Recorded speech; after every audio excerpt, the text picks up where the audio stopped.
It's the storyteller's world. It's the storyteller's world, a place for all to grow. We'll lighten up your world with something you should know. Every man, woman, boy and girl, join in the storyteller's world. Welcome to the Storyteller's World. This channel is your gateway to a universe of captivating stories that inspire, educate, entertain, and enlighten. Here, every man, woman, boy, and girl can find tales to resonate with their daily lives. Our mission is to foster a love for storytelling while sparkling curiosity and empathy. Join us on this journey. And don't forget to leave your comments, suggestions, and thumbs up if our stories touch your heart. Share our videos freely from your networks and subscribe to stay updated by hitting the red subscribe button. Let the stories begin. It's the storyteller's world, a place for all to grow. We'll lighten up your world with something you should know. Every man, woman, boy and girl, join in the storyteller's world. The storyteller's world. This episode on the Storyteller's World. The storyteller's Arise, world. woman.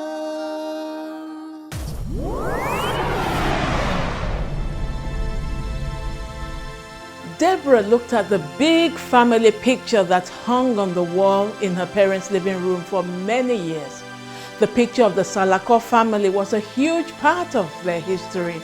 In the middle were her parents, Pastor Stephen, and her mom, Deaconess Comfort. The layers under their eyes revealed that they had seen a lot of pain in their lives. To their right was her elder brother, Victor. He was the cleverest in the family, but died mysteriously 3 days after graduating as a medical doctor. To their left was the other sibling, Timothy, the middle child who followed in his parents' footsteps and became a pastor in a parish in the neighboring city. Grandma Onyida and her grandpa Samuel were on the extreme sides. She was very fond of her grandparents and felt extremely sad when Grandpa passed on in his sleep without any trace of sickness. Grandma was so beautiful, she said to herself. She must have looked stunning as a young lady. Standing alone at the very back of the picture was Deborah herself, with a defiant look on her face. Deborah's mom did not want her in the picture at all because she was a big disgrace to the family. A few days before the picture was taken, her mom found out that she was pregnant out of wedlock as her tummy had begun to show slightly. Her mom took her to the hospital for a checkup because in addition to the fact that her tummy looked bigger than usual, she was behaving very sluggishly around the house and sleeping at odd times. Now, the cat was out of the bag. Her mother had to step down from being a deaconess in the church, and her dad, though very embarrassed, wasn't sure what to do next. Church for her parents was not just a spiritual thing, but it added to their social status. Deaconess Comfort was very strict. She didn't spare other people's children when they got pregnant or fell into trouble. She would insult them and send indirect messages back to their parents to give their children home training. Now, where was she going to hide her face? Mama Comfort hissed loudly and placed a curse on her daughter in public. She shouted, "Deborah, it will not be well with you in life because you have disgraced me. Everyone is laughing at me." After that, if anyone had a baby girl, the mom would add a sly comment when she went to congratulate them. "Don't call your daughter Deborah. It means busy bee." Can you imagine? Deborah was busy jumping from bed to bed when she was supposed to be in church.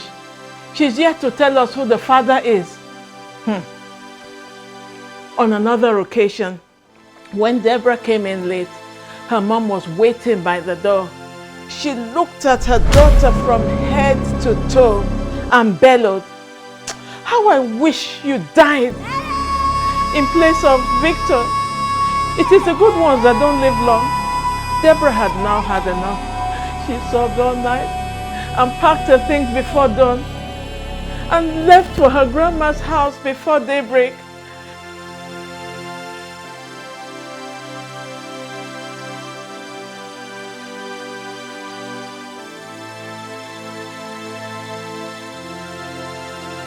Grandma Oyinda listened to her granddaughter's story as she wiped the tears from her eyes. When the time came, Deborah had a beautiful baby. Her grandmother named her Ruth.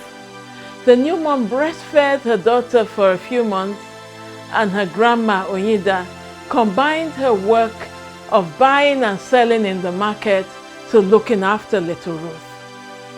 Deborah was hurting deeply and felt no one loved her. She sought solace in the first man that would show her any love. Grandma came home unexpectedly and met her entertaining a man. The gentleman left hastily. Who was that man? Grandma inquired. His name is Joshua and he likes me very much, Grandma. You are only 17. I have taken Ruth off you so you can concentrate on your studies. Do not let any man mess your life up, Deborah. What life are you talking about, Grandma? My mother wishes me dead, and she has told everyone that I will amount to nothing in life. What is the point of trying? After all, I'm cursed. You have to prove her wrong, my dear granddaughter. I have talked to your mother several times, but she will not listen. Her ego has been hurt, and she is still waiting to tell me, I told you so. Come with me this evening. An idle mind is the devil's workshop. They attended evening service together. Grandma took Deborah to the parish pastor who prayed, led her to Christ, and broke the curses. Pastor David wiped her tears and assured Deborah that she was loved by God. How do you feel now? He asked lovingly. I feel like a load has been lifted from me and I feel very happy. Praise God. There is a party going on over you in heaven and God is smiling and looking down at you. Do not let anyone steal your joy. Always remember that you are loved. Deborah was enrolled into the new believers class. She was now determined not to disappoint God or her grandma. She went back to school and earned a well-deserved degree in guidance and counseling. Just as she finished her degree, she went to Bible school. While she was there, she met a young pastor who came to the college to lecture 3 times a week. They developed a relationship. Pastor Michael, her newfound friend, knew exactly what he wanted and did not beat about the bush. While they were chatting after classes one evening, he asked that they should go for a walk.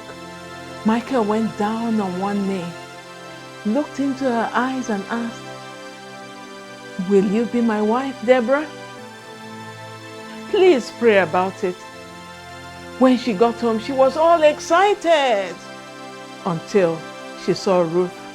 And then she began to shake. No one will want me. I already have a daughter. Grandma asked, Deborah, why are you so restless and why the sudden change of mood? She told her only confidant her fears. Let us commit everything to God's hand and find out if this young man is the will of God for you. Deborah and Michael met up a month later. From the look on her face, he seemed to be hyperventilating. The silence and the suspense was becoming unbearable. Michael broke out into a sweat. Deborah cleared her throat.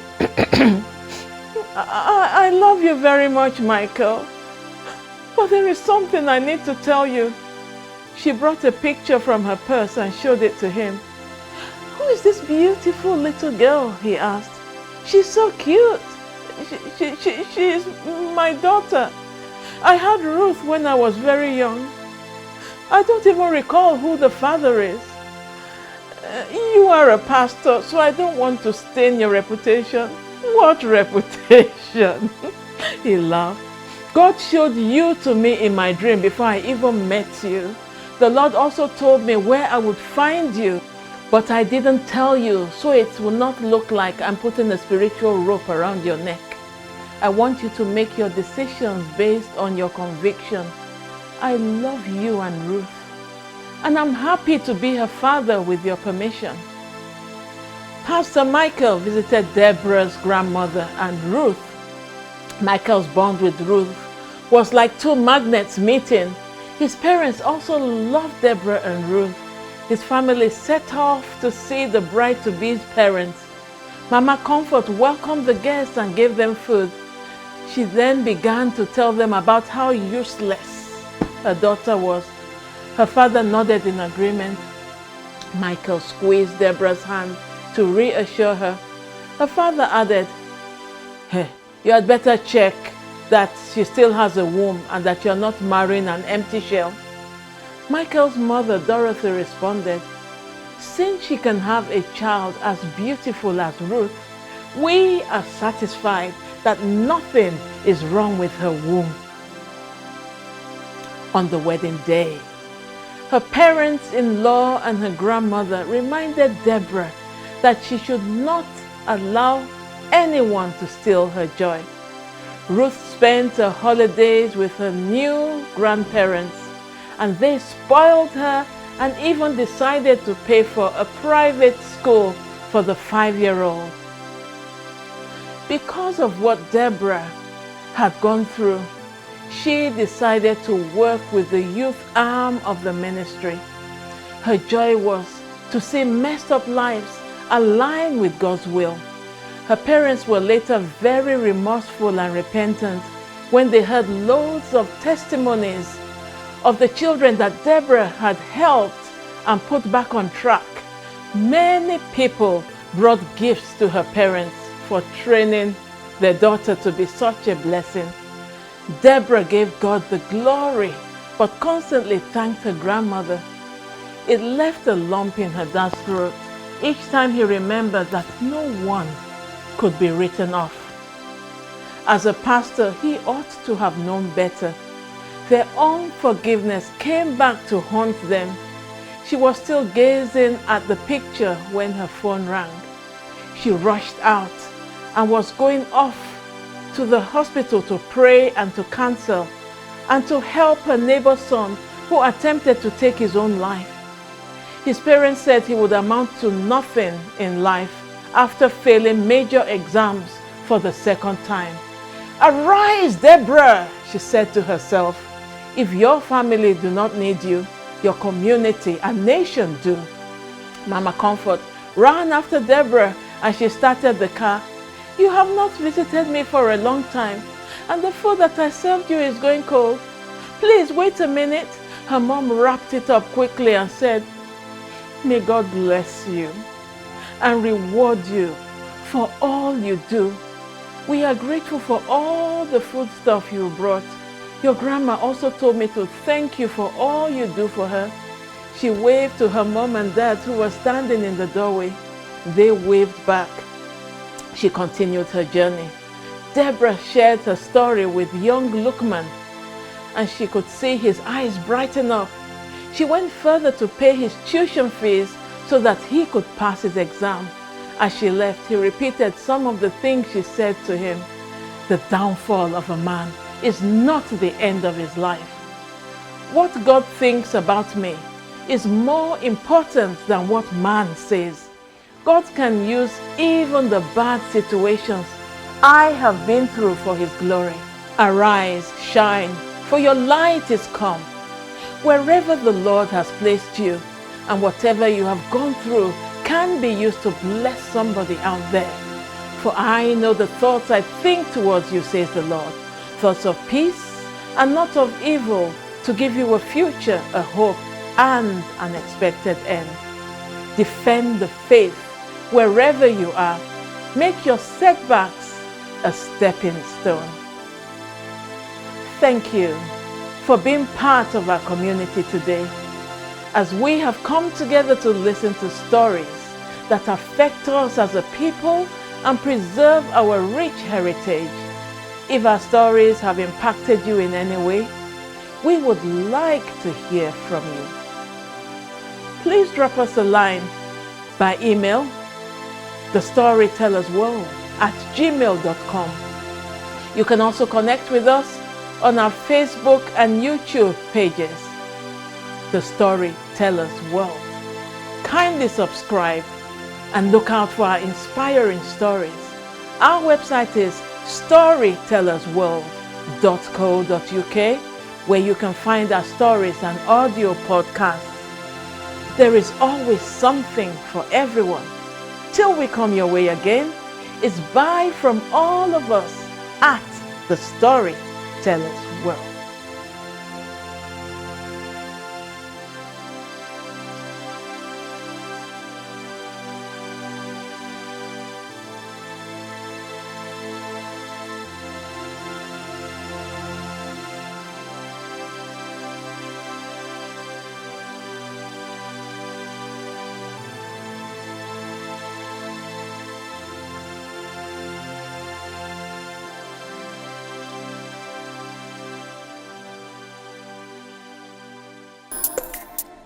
It's the storyteller's world, a place for all to grow. We'll lighten up your world with something you should know. Every man, woman, boy and girl, join in the storyteller's world. The storyteller's world. The storyteller's world.